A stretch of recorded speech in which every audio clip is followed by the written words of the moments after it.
Bax qardaş, bu adam deyir ki, bizim həyətdə ağzoğal var. Mən yəni bu yaşıma kimi ağzoğal görməmişəm. And olsun Allah'a, Göyçar İnce kendinden, bizim chatten. Aha. Ağ gilas, ağ zoğal. Bak bir dakika var. Ağ gilas olar, Zoğal Allah hakkı, tövbe zoğal var. Ağ rəydə zoğal. Ağ rəydə zoğal var. Ağ zoğal yoktu ki, ağ zoğal getirdi baba hayatımızdan.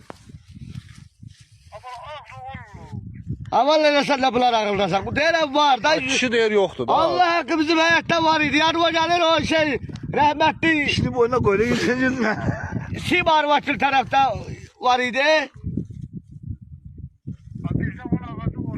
Ağ zoğal vardı ha.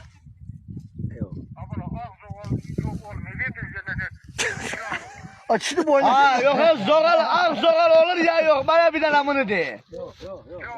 Açın. Ha yok şu olur da Açın var. saç kitap diye şey yoktu da. Mərd